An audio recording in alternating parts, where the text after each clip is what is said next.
அத்தியாயம் 5. மிரட்டல் கடிதம். ஊரின் எல்லையில் இருந்த காட்டில் நிறைய இரத்த கரைகள் இருப்பதாக போலீஸ் ஸ்டேஷனுக்கு தகவல் வந்ததும் அங்கு விரைந்து சென்றனர் பிரதாப்பும் மற்றொரு போலீஸும்.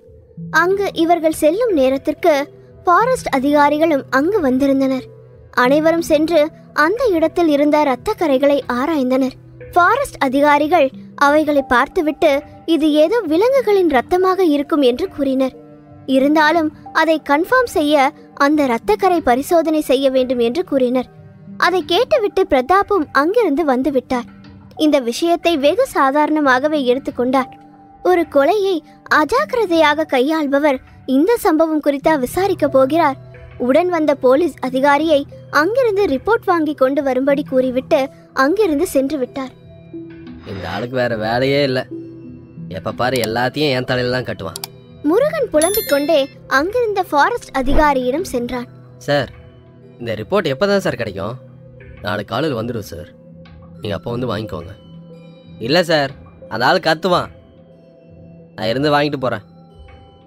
ஆமாம் சார், நானும் கேட்கணும்னு நினச்சேன், அந்த பிரதாப் எப்படி? நீங்கள் வேற சார், புதுசாக இந்த ஊருக்கு டிரான்ஸ்ஃபர் ஆகி வந்து என் உசுரை வாங்குறான். ஆள் ரொம்ப மோசம் சார். இப்போ கூட ஒரு மர்டர் கேஸு, அதுவும் சரியாக விசாரணை பண்ணுற மாதிரிலாம் தெரில. நானும் அவரை பற்றி கேள்விப்பட்டேன். நீங்கள் கொஞ்சம் வெயிட் பண்ணுங்கள், சீக்கிரமே ரிசல்ட் கொடுக்க சொல்கிறேன். எனக்கு என்னவோ அங்கே பலி கொடுத்துருப்பாங்கன்னு தோணுது. இப்போ இந்த மாதிரி நடக்கிறதெல்லாம் அதிகமாகிடுச்சு, ஒன்றும் சொல்கிறதுக்கு இல்லை. அந்த அதிகாரி புலம்பினார். என்ன சார் சொல்கிறீங்க? காட்டு விலங்குகளை பலி கொடுக்குறாங்களா? காட்டு விலங்குகளை இல்லை, சாதாரணமாக கொடுக்குற மாதிரி ஆடு கோழி இதை தான். ஆனால் அடிக்கடி இப்படி நடக்குது.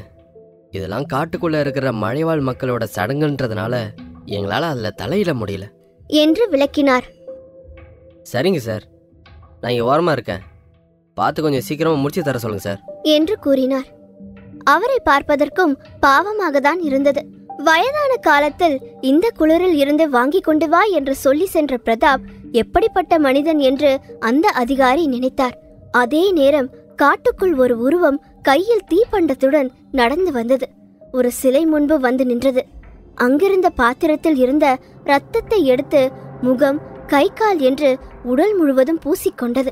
அதே போல அதன் பின் 10 நபர்கள் வந்தனர். அவர்களும் முதலானவன் செய்தது போல அங்கிருந்த இரத்தத்தை எடுத்து உடல் முழுவதும் பூசிக்கொண்டனர். பின்னர் அவர்களுக்குள் ஏதோ பேசிக்கொண்டனர். சிறிது நேரத்தில் ஒருவன் ஏதோ விழிப்பு வந்தவனைப் போல நடந்து கொண்டான். அவன் காலடியில் விழுந்து அனைவரும் வணங்கினர். இந்த சம்பிரதாயங்கள் அனைத்தும் வினோதமாக இருந்தது. சிறிது நேரத்தில் அந்த கூட்டம் அங்கிருந்து கலைந்து சென்றது. இங்கு நடந்தவர்களை எல்லாம் இரு கண்கள் மரத்துக்கு பின் இருந்து பார்த்து கொண்டிருந்தது. அந்த கும்பல் அங்கிருந்து சென்றதும் ஒரு உருவம் அங்கு வந்து நின்று அங்கு நடந்தவர்களை ஆராய்ந்தது. அந்த சிலையின் கீழ் இருந்த எழுத்துக்களை பார்த்துவிட்டு குறித்து கொண்டது. சிறிது நேரத்தில் கையில் ரிப்போர்ட்டுடன் வந்தார் ஃபாரஸ்ட் ஆபீசர். அதை கொண்டு வந்து முருகனிடம் கொடுத்தார். நான் சொன்ன மாதிரி இது அனிமலோட ரத்தம் தான், ஆட்டோட ரத்தம்னு வந்திருக்கு. இந்த காட்டுக்குள்ள ஆடு எப்படி சார் வரும்? எல்லாம் இந்த மலை கிராம மக்களோட வேலை தான். ரொம்ப நன்றி சார், நான் அதை அவர்கிட்ட கொடுத்துட்றேன். அதை வாங்கி கொண்டு ஸ்டேஷனுக்கு வந்தார். அவசரமாக ரிப்போர்ட் வாங்கி கொண்டு வந்தால் அங்கு பிரதாப் இல்லை. விசாரித்ததில் அவர் அப்படியே வீட்டுக்கு போய்விட்டதாக கூறினார். அதை கேட்டதும் முருகனுக்கு பிரதாப் மீது கோபம் வந்தது. வேறு வழி இல்லாமல் அதை அங்கு வைத்துவிட்டு அவரும் வீட்டுக்கு கிளம்பினார். மறுநாள் காலை அனுஷா எழுந்து குளித்து முடித்து வந்தாள். எப்போதும் அவள் வீட்டுக்கு வருகிறாள் என்றால் அனுஷாவுக்கு பிடித்த உணவு வகைகளை அருகிலேயே இருந்து பார்த்து பார்த்து செய்ய சொல்லி அவளுக்கு பரிமாறுவார் பத்மாவதி.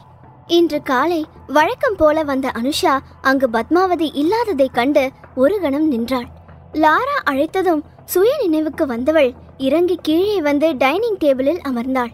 அங்கு ஏற்கனவே சந்திரன் அமர்ந்து கூப்பிட்டு கொண்டிருந்தார். அனுஷாவும் லாராவும் வருவதை பார்த்ததும், வானோ வாமா, வந்து உட்காந்து சாப்பிடுங்க, நைட் நல்லா தூங்குனியானோ? சந்திரன் விசாரித்தார். ஏதோ பெரியப்பா, நேற்று நைட்டு தான் அந்த குட்டி மலை பக்கத்தில் ஒருத்தரை பார்த்தேன். எனக்கு இன்னும் சந்தேகமாக தான் பெரியப்பா இருக்கு. காலையில் வேலைக்காரங்களும் சொன்னாங்க, நீ தேவையில்லாதெல்லாம் நினச்சி மனசை குழப்பிக்கிறடா, அதுதான் போலீஸ்லேருந்து வந்து சொல்லிட்டாங்கல்ல. அவளுக்கு சமாதானம் கூறினார். அவங்க சொல்றத நீங்க நம்புறீங்களா பெரியப்பா? அனுஷா கேள்வியாக கேட்டாள். என்னடா கேட்குற? அவங்க தான் தெளிவாக சொல்லிட்டாங்கல்ல, இது பணத்துக்காக நடந்த கொலைன்னு. அப்படின்னா அவன் எப்படி உள்ள வந்தான்? பணத்துக்காக கொலை நடந்திருந்தா அப்புறம் ஏன் எதுவும் எடுக்காம போயிருக்கான்? தனது கேள்வியை கேட்டாள். நான் தான் சொல்றேனே அனு, நீ தேவையில்லாத நினைச்சு மனசை குழப்பிக்கிற. அதன் பிறகு அவர் எதுவும் பேசாமல் அவருக்கு வேலை இருப்பதாக சொல்லி கிளம்பி விட்டார். உங்க பெரியப்பா சொல்றதுதான் சரின்னு தோணுது. அனு, நீ தான் ஏதோ போட்டு குழப்பிக்கிறன்னு நினைக்கிறேன். இல்ல லாரா, எனக்கு ரொம்பவே தெளிவா தெரியும். இந்த கொலைக்கு பின்னாடி ஏதோ காரணம் இருக்கு. நான் எப்படியும் அதை கண்டுபிடிக்காம விடமாட்டேன். அனுஷா உறுதியுடன் கூறினாள். எனக்கு என்னமோ பயமா இருக்கு அனு. நீ ஏதோ பிரச்சனையில மாட்டிக்க போறேன்னு தோணுது. லாரா பயந்தாள். இங்க பாரு லாரா, பயந்தா ஒண்ணுமே பண்ண முடியாது. உனக்கே தெரியும் எங்க அத்தை எனக்கு எவ்வளவு முக்கியம்னு.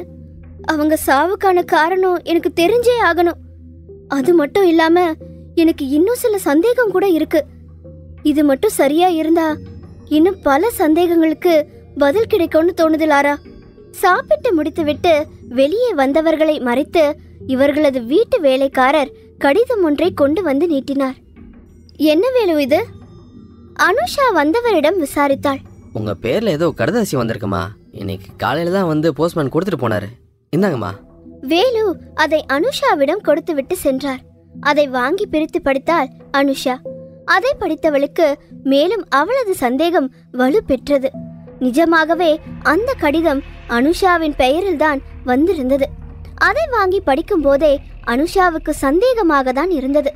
அவள் பெயருக்கு இந்த காலத்தில் யார் கடிதம் எழுத போவது என்று நினைத்து கொண்டுதான் பிரித்தாள். உயிர் மேல் ஆசை இருந்தால் எங்கள் வழியில் குறுக்கிடாதே, இங்கிருந்து ஓடிவிடு, இல்லையேல் உன் உயிர் உன்னிடம் இருக்காது. உண்மையை சொல்ல வேண்டுமென்றால் அது ஒரு மிரட்டல் கடிதம். அனுஷாவுக்கு இதுவரை பத்மாவதி கொலை மீது இருந்த சந்தேகம் இப்போது உறுதியானது. நேற்று இரவு அவள் பார்த்த அந்த உருவம்தான் இந்த கடிதத்துக்கும் சரி அந்த கொலைக்கும் சரி காரணமாக இருக்கக்கூடும் என்று எண்ணினாள்.